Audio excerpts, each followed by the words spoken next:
ជំរាបសួរបងហើយជំរាបសួរអន្តរតហើយនឹងជំរាបសួរមុននេះចាតើបងមានឈ្មោះអីដែរបងឈ្មោះនុតអាយុ44ឆ្នាំបច្ចុប្បន្នបងនៅកន្លែងណាដែរបងនៅបដុំណាដែរកន្លែងបងនៅនេះជាប់សាលាមុំនៅចិត្តសង្កាត់ក្រាំងក្នុងសង្កាត់ក្រាំងក្នុងហើយប្រចាំថ្ងៃបងធ្វើការងារអីគេខ្លះបងខ្ញុំបើការងារប្រចាំគឺខ្ញុំលាងចានឲ្យគេបានមួយថ្ងៃប្រហែលដែរបងលាងចានឲ្យគេមួយថ្ងៃបាន15000អូខេហើយ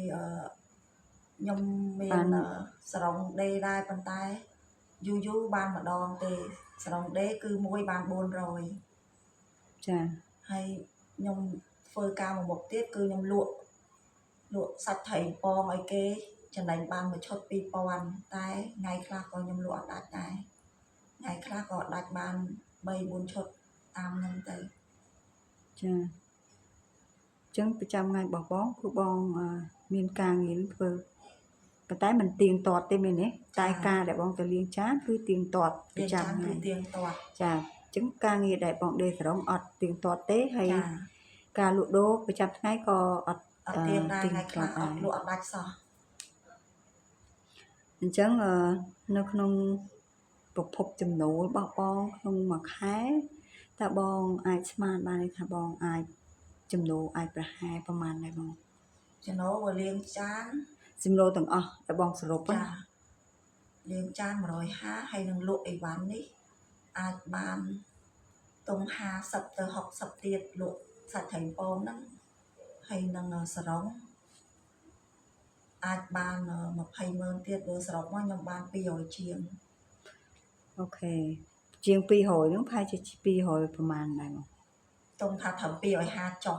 250ចុះចាប៉ុន្តែ250ចុះហ្នឹងតើបងត្រូវបង់ថ្លៃផ្ទះទៀតមែនទេចាផ្ទះហ្នឹងបងជួលគេឬក៏មិនផ្ទះហ្នឹងខ្ញុំជួលគេមួយខែ190ខែ190ហើយជាប់ទឹកភ្លើងមួយខែ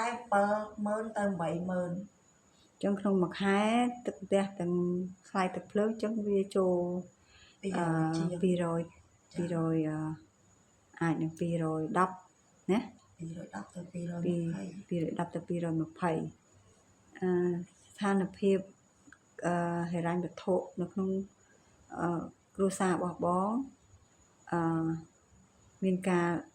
លំបាកនៅក្នុងជីវិតប្រចាំថ្ងៃឬក៏យ៉ាងម៉េចដែរបងពិបា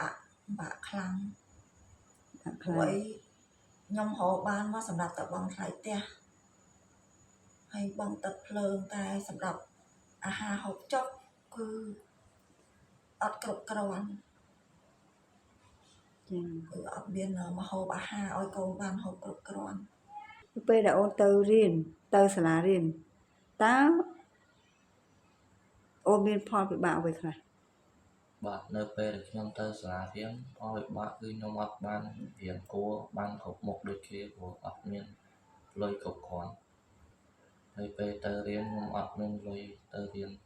ព្រោះអត់មានលុយទិញអីញ៉ាំនៅសាលាហើយចឹងពេលកូនទៅរៀនកូនបានអីញ៉ាំពេលទៅរៀនម៉ាក់ខ្ញុំខ្ចប់បាយឲ្យខ្ញុំទៅហើយដាក់ទឹកទៅពីផ្ទះហើយជាទូទៅរាល់ថ្ងៃកូនញ៉ាំបាយជាមួយអីគេជួនកាលខ្ញុំញ៉ាំមួយសាច់បើជួនកាលពងទាចៀនអូខេ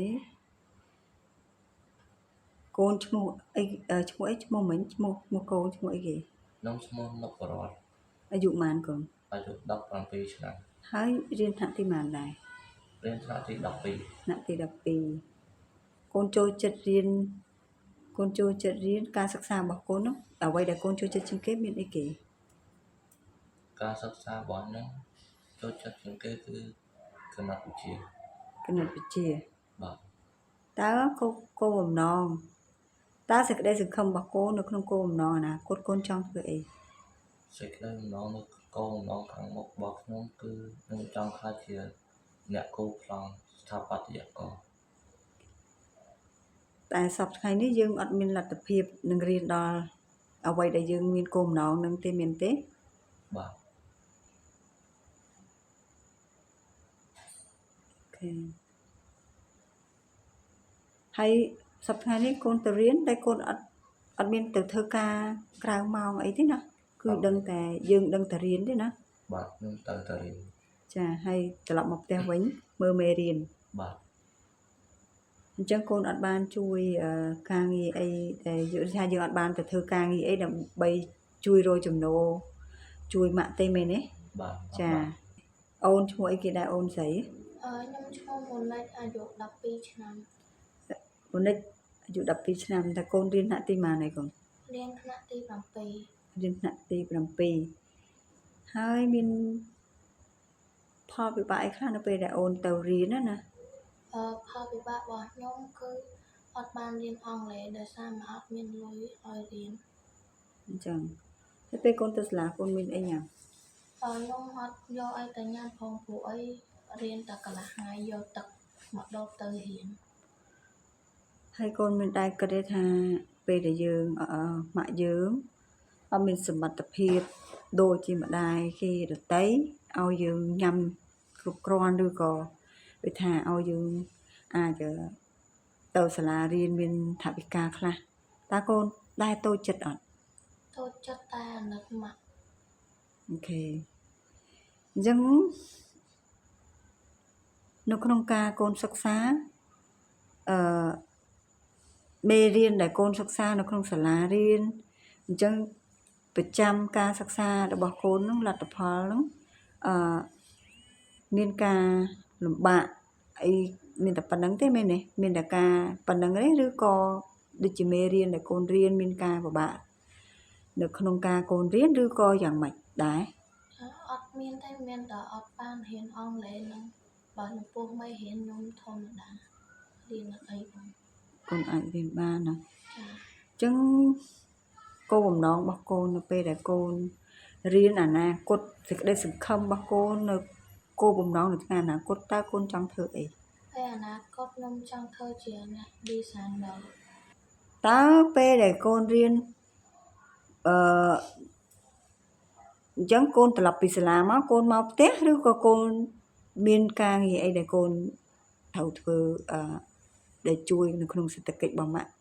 ខ្ញុំមកដល់ផ្ទះហើយជួយធ្វើកិច្ចការម៉ាក់ អញ្ចឹងហ៎ មេរៀន ជួយធ្វើកិច្ចការផ្ទះម៉ាក់ ចា តើនៅពេលដែលបងចិញ្ចឹមកូនអញ្ចឹងមានន័យថាបងចិញ្ចឹមកូនដោយខ្លួនឯងអត់មាននៅពេលដែលគ្រួសារបងបាក់បែកអញ្ចឹងមានន័យថាបងចិញ្ចឹមកូនដោយខ្លួនឯងមានទេដោយការតស៊ូរបស់យើង ចាខ្ញុំចំកូនតែម្នាក់ឯង10ឆ្នាំហើយខ្ញុំបែកគ្នា10ឆ្នាំហើយ ចុះមានអង្គការណាដែលគេមកជួយយើងពីមុនមកដល់ឥឡូវនេះ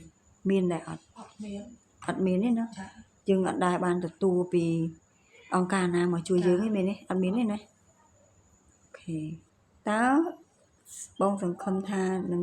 មានការប្រែប្រួលអ្វីខ្លះតាមរយៈជំនួយ បើសិនជាខ្ញុំបានជំនួយជួយពី